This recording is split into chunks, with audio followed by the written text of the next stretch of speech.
Eegale I think baay'ee keessan isinitti hin tolu waan akkanaa kana yoo dubbatan jecha amma gara manaa ba'ee fitti darba jechuun mucatti Dooktor Aslii jaaladha jettu takka agartanii intala Dooktor Aslii jaaladhaa jettu.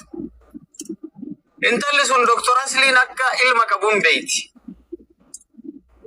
Akka abbaa maatii ta'e hin beeyti. Tawfiiti fuu Suudi Arabiyaa jirti. Sanuu iqaamaan qabdu quba qabaadha. Suudi Arabiyaa jirti iqaamallee hin qabdu jechuudha. Na dhageeffataa hin jirtu obsitu hunda bahii boo'yatis. Okay. Na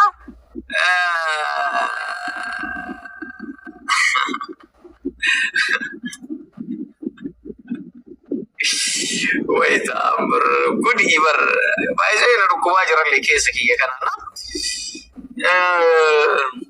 inka Tawfiiti fuu iqaamaan qabdu laal iqaamaa qabaachuu fi dhabuun jechuun doesn't matter homaa sun rakkoon qabu ashitti welcome Dr. Biftuu Arsitti Diidaa Mustee Hayyuu Arsii Diida'oo Sabbontu Arsii Rabbaloo maal qaba osoo siif qotteeyyuu no anin bochisa malee naaf hin booyan jalqaballee akkanumatti lafa kaanii naaf hin bottullee so akkasi mucattiin sun jalqaba ashitti kabajame thank you na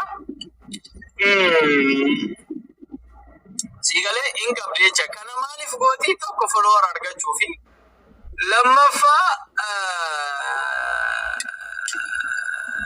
siigalaa miti namni waraqata Allahu akbar keeppi fi keeppi nurra tuultan jiran. Okay. Anna fiigaa dhufteetumaan si jaaladhetti Tawfiiti fuu mucattiin sun mana hin qabdu waraqata eenyummaa hin qabdu amma maqaa kiyyaan mana ijaaradhe amma maqaa kiyyaan maalii bitadhe qarshii miliyoonaa ganam baankii kaayadhee jetti. Durbi akkas ijaarattu baay'ee jira garuu immoo durba safuu qabdu baay'ee jechuudha. Namni Tawfiiti fuu waraqaa eenyummaa hin qabne akkamittiin qarshii kan hunda baankii qabaatee mana san lafatti ijaarata. Shame. Lammata immoo jechuudha inshaa Allah osoo ati warqii qabaattee warqii na nyaachistee warqii na uwwistee waan feete naa goote jechuudha. Baran akkana qabaanatti heerumii makiinaa qabaa mana qabaa maalii qabaa iddoo daldalaa qabaanatti heerumii yoo naan jette yaa na fuudhi osoo hin taane kun natti heerumiidha. Yoo naan jette mootu ishis hin jedhu abadan sin fuudhu. Because waa'ee kootu garba kiyya ta'e naan jechaa jirta malee jaarsa kiyya abbaa manaa kiyya ta'e ashitti okay. Naan jechaan jirtu jechuu abbaa manaa kiyya ta'e osoo hin taane kootu garba kiyya ta'e naan jechaa jirta. Seegalee? Kanaafuu yoo tole sin jedhu abadan anka fuudhuuf durba takka jaartii tiyya taate wajji jiraachuuf seegalaami. Kana jechuun kiyya dubartii maallaqa qabdu dhiirri hin jaalatu jechuu miti. Ka dhiirri fuudhullee dubartii maallaqa qabdu garuu immoo dubartii kabaja qabdu. Seegalee malee waan feetee waati qabaatte because maaliifi bakka wal kabajaan hin jirre bakka dhugaan hin jirre bakka homtuun hin jirre jechaadha. Jaalalli illee hin jiru nageenyi illee hin jiru that's why never reverse hin fuudhu. Ashitti ani fookii qabaa barii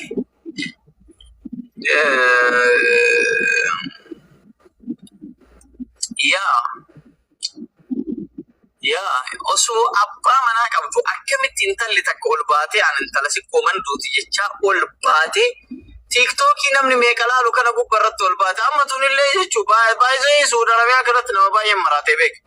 Sheek Kamaal namichi jedhamullee yeroo tokko akka qalbii godhatee akkanumatti ta'u jedhee achumaan kute. Tunillee amma akkuma sanii jecha. Kuni kana. Kabiraa maal isinii dabala beektanii? Baay'ee jarri malaaxaan lamaan takka jechuu jarri mataa moluu lamaan takka Saalimii fi ani gurbaa Kaayiroo ka daansii kan akka warra Afrikaa godhatu tokko jechuu.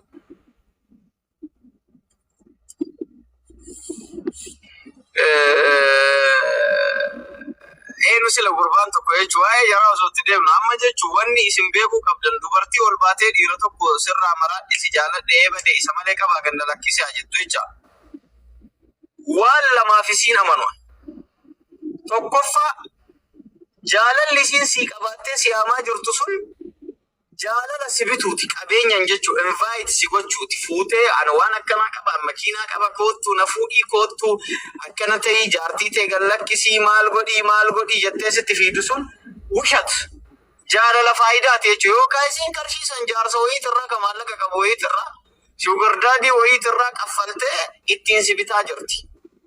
Kanaafiyyuu obboleessoo ati jaartii fuudhuu barbaadda malee wayi halaqaa kan kee way sa'aatilaa fi ofitti awaajii jechuun yeroo maastar pilaanii nu biyya ture yeroo awaajin yeroo muddamaa kaayamu san ofirratti labsii yeroo muddamaa ofirratti labsuu barbaadda no ati jaartii fuudhuu barbaadda soo hin fuudhin durba akkasii dhugaa siin jedhe. Baay'ee nutu gowwaa ta'ee tiiktookii gubbaa oola malee dargaggoonni akka nuyi warri mataan isaanii firiizii warri harki isaanii fayyaa warri fiigee qabuu dheessee jalaa bahuu danda'u kun tiiktookii gubbaan jiran shaqqalatti jiran because walitti qabanii chaappan jiraannan chiikonni gara argitee dhuftee fiigaa jechuudha isinii galee soo kuni kana wanni tokkoon amanneef jaalalli sun faayidaan bixxamaddee nama qabuuf feekidha kalammataa mootuu jechuudha amma intalli tun osoo doktora Aslilleen fuudhe boru doktor Asli dhiistetumaan kiyaarra jaalalli na qabe jettee iyyuun isii waan shakkii hin qabne yookaan immoo nama tokko laaltee nama biyya biraa jirurraa jaalalli na qabe jettee iyyuun isii nama san doktor Asli gattee deemuu dhabuun isii wanni beekamu hin jiru ergixnoo ima baddii jechuudha. Sii galaami so hin amanina nama akkasii jechuudha. Kijibdu akkana sanirraa qabe immoo gurbaa mataa moluuka kaayiroo san jechuudha. Eenyu maqaan isaa Hamzaa jechuudha. Hamzaa Haji baaban maal jedhe beeytanii baaban keenya jecha jaalalli jaamaa nama godha malee aashitti jaama miti. Ati amma jaamaa si godhee Hamzaa fi Saalimiin malee jettee didaa jirte jechuudha. Amma ana jechuudha. Because why Saalim fagoo jira Hamzaan immoo kaayiroo jira. Hamzaan taap godhaa jedhee taa'ee ni carraa Kanaadaa deemuu eeggataa jira jechuudha. DV guute. Ani mootu jechuudha. Salaam Noorish. Andeeno. Salaam no. Allen. So isinii galaa miti. Kana waan taateef DV'n ani guute immoo ashitti ilaal. DV hojiiti. Hojii makii akkanumatti UAE keessatti an hojjedhee an abbaa qabeenyaan ta'a kana shakkii hin qabu. Si galee yoo qabeenya barbaaddeef jechuudha. Garuu yoo natti heerumte immoo umraa si geessaa, hajjii si hajjisiisaa, an UAE keessa waan jiruuf immoo wacii takka malee yaaddoo takka malee ganamaa galgala baatee si ilaala naamni gara. Bakka natti heerumnaanuu bakkaati calliftee diriirfattee manuma ciistee nyaatta. Okay? Kuni kana. Kabiraamoo jechuun kiyyaa mataa malaataa san jechuun gara Hamzaa fi Saalim illee fuudhuuf jechuun waa baay'ee wacii qaban isaan. Maaliif beektaa? Wacii ganaa jara lamaanuu Turkii fiddeetiniin mataa san dhaabda fi mataa bakka hunduu yoo TikTok irra seenu share akka godhamuuf barbaada. Share like comment godha. Share godha. Copy link share guys. Namni diidamni bichaa moo nama 600 keessa aariin dabbara wallahi. Yoo nama 1,000 guutta malee naasoo wayyu. Yoo kan baya alla guutesita maal ande Oromoo share godhi achi alla laala taa'ee atumti share godhi share yalla share godhi sargii maan deemini no sargiin natti mamen jiru deemure no ashitti isiin hin jenne bar cilfa share godhi atillee dubbadhu dafi no waa'ee haasummaa akkanatti hin dubbadhu yoo nama 1,000 guutin nama 1,000 guutati hin dubbadha silaa bar annama aniyoonii maanyaa fa'aa maaliin gadi maa nama 2,000 na laaluu qaba bar taa'ee jechuudha akkanumatti osoo calliseetuma jedhelle annaa taachuudha. Oromoo ma even view share gochuu namatti qottobsu sanaaf nu lubbuu kenna kennina share godha nama dhibba jaaguuta koppii linkin kuma tokko seenuu qaba sheerin jecha waay ande mandanno Rashi jechu sheer godheera kiyyuu hin godhin ande wallahi sheer godha aasuun eenyushiin jetta aasuun beeytu taanan immoo ati tiiktookii fayyadamuu qabaattu tiiktookii waan banatteef hin qabdu Dr. Zaalika Arsi wallahi isin mollocha Oromoo ani lubbuuti qabsiisee even jechuu ashittiin faanti namni martuu hin beeka yoo habashaan paaspoortii isaa akka hin haaromne jettee qawxii kaaste even jechuu waa meeqatu nama warraan bira dalagadhurra leegu doorsisni meeqa ga'ee waa meeqa jechuu nurraa dabachiisnamo biyya buusna jedhanii yeroo natti gamansan even in jallisu abadan waa'ee Jawaarraa jedhee achii deeme garuu Oromoo narra sheer godhaa jechuuf ani sin gaafadhu malee hin ta'u مودر كمان اللي وانا نرسيته شير قدو ددني شير قدا بكا نرسي لكنا في المسك كومندوت ارسي سببا كيسن دوي جدي ان اللي كجيبي مو كبا نو انغدامتم ما نتندغم زاسو ان كجيب شير قدا كنا تورمو توكي يبيچا فيو شير قوت يو ددله مو متان دابت ومتا كامار كونغم سيغلنا كسي yoo asirratti namoota tokko bara asirratti maan naan jedhe beeta gurbattii sagatee min mortuu diqaalaa hushaa jedhe asirratti namoota ijaa wala garre abboosi mi kagaaf kan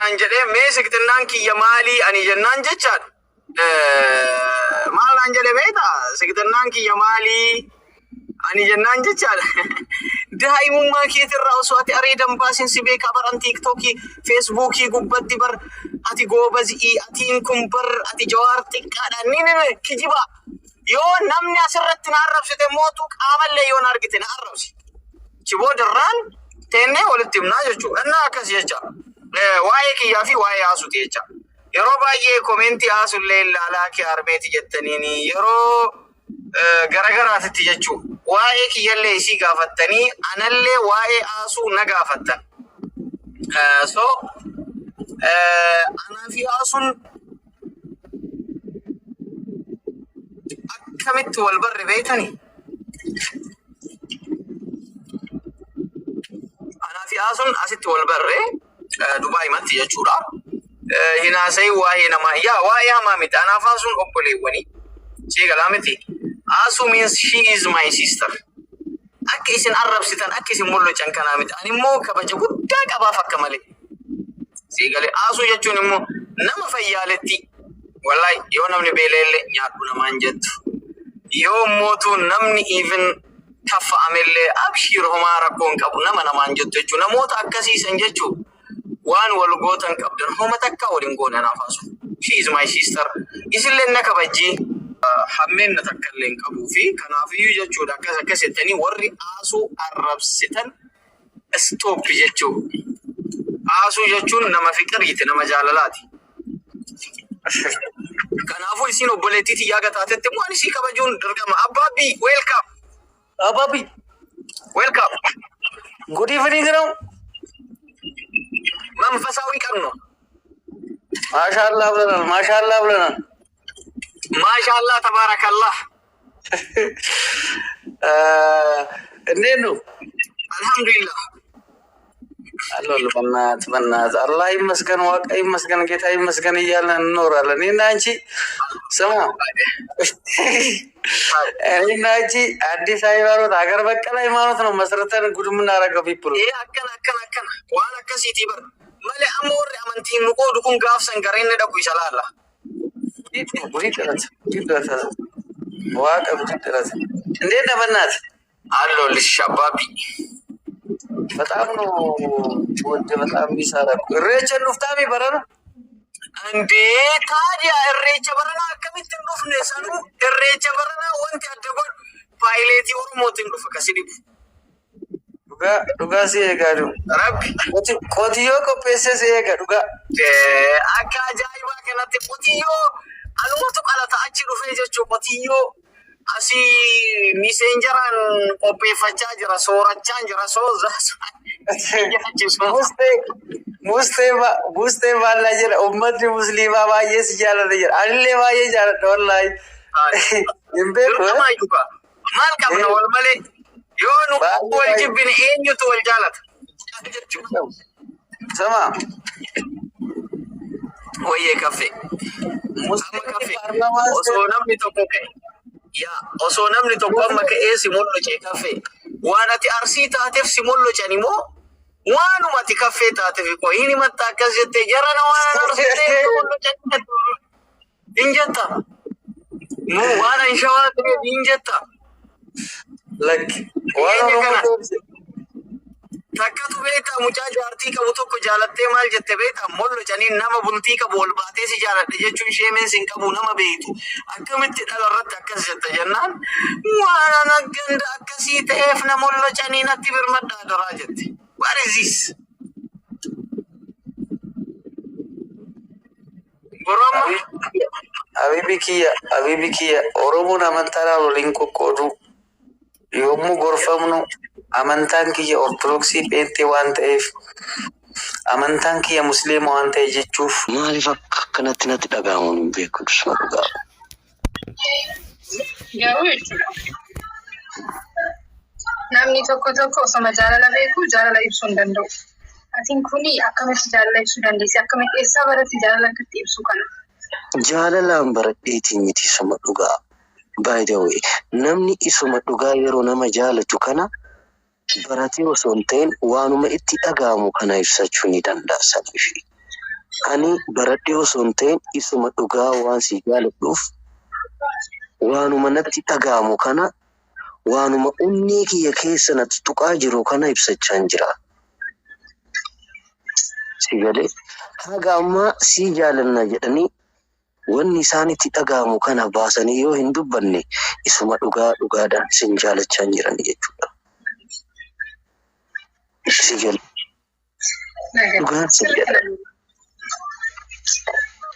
Anamma sagalee kee dhaga'ee fuula kee urjii fakkaatu kana laalee bakka biraa yeroo deemu kana masi amma argaa jirtu hin jirtu ture otoo guutamte dhugaa. Sin arguu hin dandeenye. Exactly. Fuula urjii fakkaatu kana, fuula ifaa staadeemii fakkaatu kana, fuula ifaa fluorescentii fakkaatu kana nu dhabsiisanii tura. Dhugaa bagan butamee. Nama akkasii kana qabeen kan yaadaan tokko sagalee tokko waan hundee tokkoffaadha bara. Bagan butamee. Yeni susi kona jiraatu. Waggaa umurii fayyaa wajjin ana wajjin gammachuu. Dheeraa naaf jiraattu qashtiiti. Ati yoo jiraatte qofan nyaadha. Ati yoo jiraatte qofan dhugaa. Ati yoo hin jiraanne hin jiru. Dhugaa. Akkuma faranjiin jedhu sanitti I'm nothing without you. You are my oxygen. You are my heartbeat. You are my blood circulation. You are my everything in the whole. Dhugaa. Ati nama adda. Ati yoomuu waan tokkoffaadha ishee? Atillee anaaf yoomiyyuu tokkoffaadha qashtiiti. Rabbi jedhaa warroonni as gubbaa yeroo ani liivii fi gastii galu kana warri natti bilbiltan kunniin isin fayyaan qabu. Baay'ee isinitti sangadda wallaahi. Yeroo an TikTok gubbaan dhufneenuu na yaadatanii bar garuu chiikii ka akka kee kana ka akka masii kana biraandii ka akka masii kana yeroo ilaalan ni aaran natti fakkaata. Natti bilbilaa mana koottaatii isin keessummeessaa maal akka barbaadan isin gaafadha. Akkanuma natti bilbilina. Waan si jaalataniif garuu ati kan nama tokko qofadha. An si malee nama jaaladhu tokkoon qabu. Only I need mercy. Mercy mo qofan jaaladha. No baby. Love you so much. I'm nothing without you. Really? Oh my God. Fikir hindi no yet. Fikir ba? Yeah. Wanna hamaa tokko yeroo dubbattu si dhaga'een beeku. wannumti hamaan ta'e tokko afaan kee keessa hin ba'u. Isuma dhugaa ati jechuun isa nama jedhan sani dhugaa. Nama jechuun ni beekame ilmi namaa nama ta'e dhalatee ka isarra hanqatu baay'eetu jira. Fuul nama jedhamuuf jechuudha. Ati garuu wannumni sirra hanqate tokko hin jiru. Amalli kee eedha, amala gaarii qabda. Bareedinni kee eedha, bareedina ajaa'ibaa qabda. Garaa laafiidha. Wannumti ati hin qabaanne maal akka ta'e beektaa? Jecha hin qabu jedhu san qofa hin qabdu ati. Dhugaa.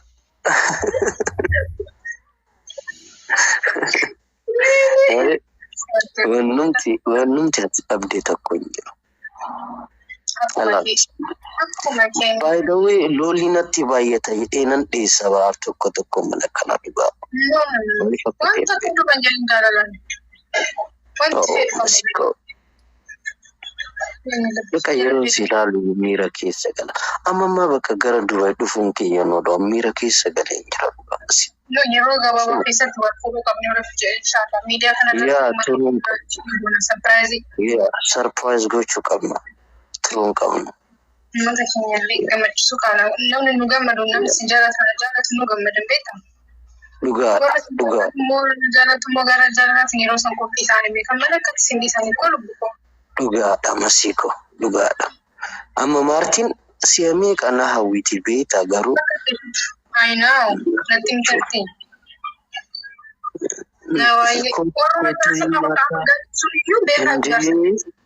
Koi Mexico seenaan shamarran maal sirraa qabdiree kottu hin nyaattaalee bahuudha kayyatti maal sirraa qabdi shamarra yoo taate hinaafaadhamuun si hinaaf hin galleen adoonni. Oduu dhiira ta'e rakkoo hin qabu. Oduu dhiira taate rakkoo hin qabu. Ayi bakka miira keessa galtee dheeyyaadha. Garuu isheen na jaalattee moo seenaa? I don't know. Ani ijoollee shamarran hundumti isaaniiyyuu kanaaf si jaalachuuf kan jibban waan si jaalataniif waan biraa miti. Laali sister Maartiin Mantuun si barbaaddi turte. Maartiin moo? Sister dhagaatu isheen si jaalatti turte bara. Oh my God. By the way, jarru afaan isaaniitiin jaalala ibsachuu hin danda'an. Anumatu jaalala ibsan jira. Waanuma natti dhaga'amuun ibsa garuu lafaa keetiin itti deetaa. Ichi ማለት ለኔ ተማሩ እሷ የምትማር ከሆነ ትደርሳለህ። አለበለዚያ ግን እዛም ጋር ስትሄጂ እንደ አምቡላንስ ወያው እዚህ ጋርም ስትሄጂ እንደ አምቡላንስ ወያው የምትይ ከሆነ እመኚኝ አንቺ ሰው ሳትሆኚ የሐኪም ቤት ተመላላሽ ወይም ደግሞ ያ ሆስፒታል ተመላላሽ አምቡላንስ ነሽ። አንዳንድ ሴቶች አሉ እዛም የሚሉ የአምቡላንስ ባህሪ እንጂ የሰው ልጅ ባህሪ አይደለም። መሲ ለጠራት ሁሉ ማትጎተት ለጠራት ሁሉ አቤት ማትል መልከ መልካምና ታማኝ ሴት ስለመሆኗ አበክረው ብዙዎች ይናገራሉ። በኔ ዘመኔ ውስጥ ወይም ደግሞ በዚህ ሶሻል ሚዲያ ቆይታዬ ውስጥ በጣምም ባታምኑም እንደሷ ጸባይ ሰናይና እንደሷ መልከ መልካም ሰዎችን አላየውም። ትስባለች፣ ትማርካለች። አሁን ላይ በሷ ፍቅር የተነሳ እሷን ካላየው ምግብ የማይበላልኝ በቀን ውስጥ አንዴ እሷን ካላወራው መተኛትም አልችል እጅጉን ዶማና እጅጉን ደነዝ የሚባል ግለሰብ ሆኛል። ይህን የሆንኩበት ዋነኛ ምክንያት ደግሞ መሲን በመውደዴ ነው። ሌላ ነገር እንዳይመስላችሁ። መሲን ታመጡልኛላችሁ አታመጡልኝም ብዬ አደባባይ ለመውጣት የተወሰኑ ቀናቶች ቀርተውኛል። ከዚህ በኋላ አደባባይ ወጥቼ መሟገትና መጋደል እንጂ ከዚህ በላይ ፍቅሬን ደብቄ መኖር ስለማልችል መሲጋ ማያችሁና መሲጋ እየመጣችሁ የምታወሩ ወንዶች ካላችሁ ተጠንቀቁ። ወይ ኦነግ ወይ ብልጽግና ወይ ካፋ ሆኜ እንደማጠፋችሁ እንኮዲው ልትጠነቀቁ ይገባል። መሲ የኔና የኔ ብቻ ስለመሆኗ እመሰክራለሁ፣ እናገራለሁ። ይህ የመጨረሻ ቃሌ ነው። ያለሽ መሲ እንዴት ነው ዜና? መሲ ዜና አንባቢ ነው መሲ። በጣም ትችላለህ የምር ማሻአላህ። ወይኔ ይሄ ቪዲዮ ማቆየ ከተቀዳይልኝ አያረጉም ሪከርድ አያረጉም። ቅናት ምናምን የሚባል ነገር ስላለ አያረጉም። እስኪ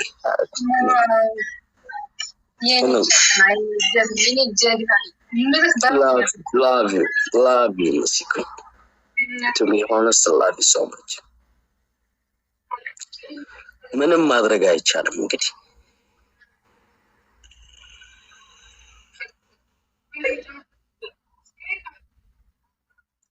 ይደገም ማርቲ ምንድነው ካለፈ በኋላ ይደገም የምትይው ምን ማለት ነው?